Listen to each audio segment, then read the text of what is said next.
Olá pessoal, bom dia, boa tarde, boa noite, dependendo, né, do horário que vocês forem assistir essa videoaula.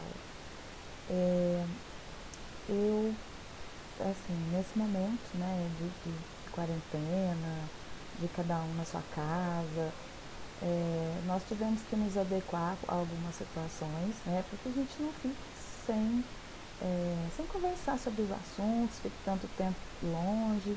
Eu tô com saudade, e aí a gente vai conversando por aqui, a gente vai arrumando formas, né, de se comunicar e de aprender.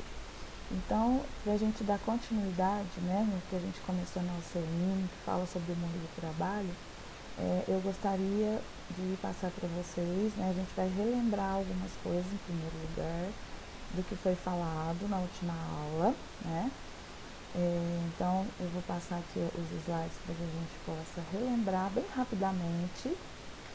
Então, nós estamos na C1, que trabalha essa questão, né, a competência que a gente precisa desenvolver é essa daqui, apoiar e executar ações referentes às rotinas de admissão e demissão de colaboradores. E dentro disso tudo estão o mundo do trabalho, plano de carreira, de que forma que a gente poderia pensar, né, no nosso plano de carreira, como que nós podemos nos vestir, nos comportar, né, a questão do marketing pessoal, a questão do recrutamento e seleção, então nós vamos trabalhar tudo isso dentro dessa UCM, certo?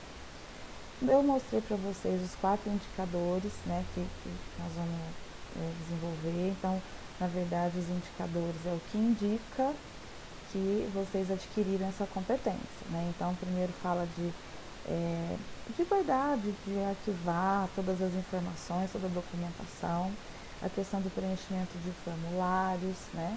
E aqui fala também das rotinas de admissão e demissão, incluindo recrutamento e seleção, a questão, né, do requisito legal, da integralidade, da ética também, né? Questão de tabulação de dados, os materiais que vocês vão utilizar, enfim, né? Tudo ligado à rescisão do contrato também.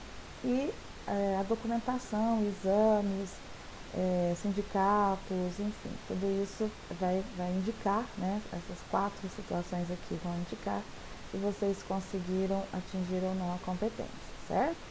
E aí nós falamos um pouco sobre a questão da avaliação e feedback, de que forma que nós vamos avaliar vocês, né? E aí eu coloquei essas questões aqui, vocês devem lembrar. E aí a gente começou a discutir um pouco sobre o mundo do trabalho e fizemos aquele cartaz, lembra? Nós dividimos em 3 grupos e vocês colocaram, né, questões que vocês já sabiam sobre o mundo do trabalho, nós fizemos uma discussão, foi bem legal.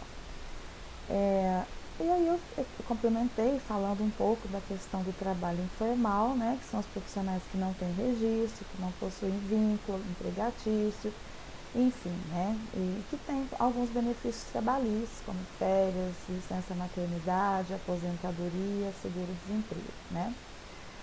Depois falamos do trabalho informal, né, que é que tem algumas vantagens, né, porque o profissional trabalha no seu próprio ritmo, é ideal para quem não gosta de rotina, pode sofrer com a instabilidade financeira, isso é uma desvantagem, né? Nesse momento que nós estamos passando, isso aqui pode acontecer, já está acontecendo com algumas pessoas, né? Então, na verdade, é uma desvantagem do trabalho informal.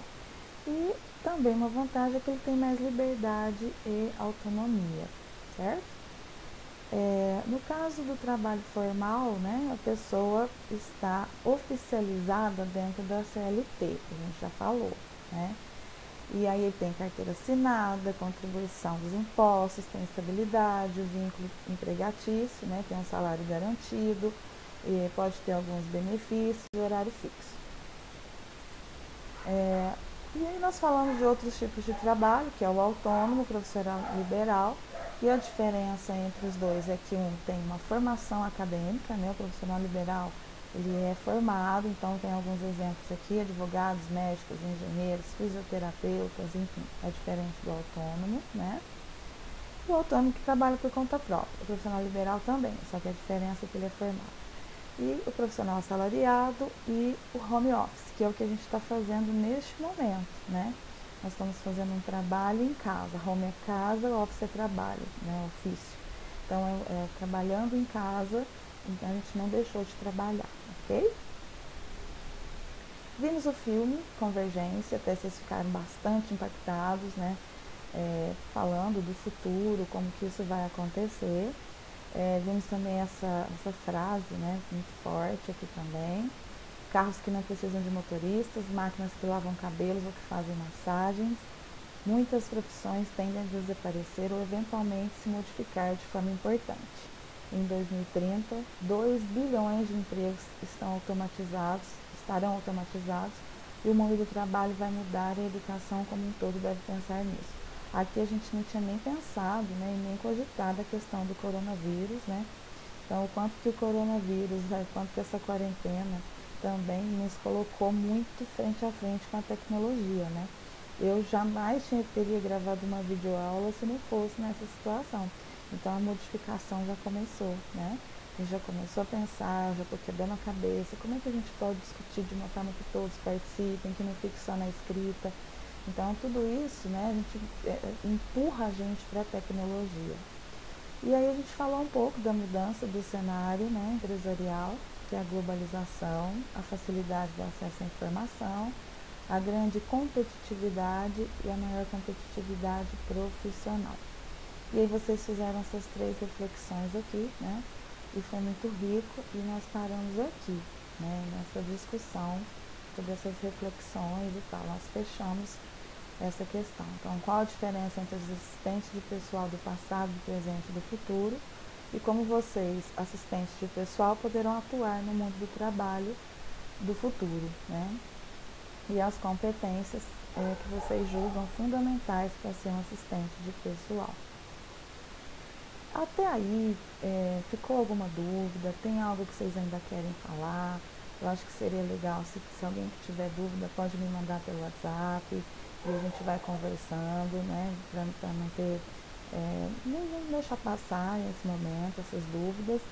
Então é por aí, ok? Então, já que a gente já viu tudo que a gente viu na aula passada, a gente vai iniciar agora a próxima aula, tá certo?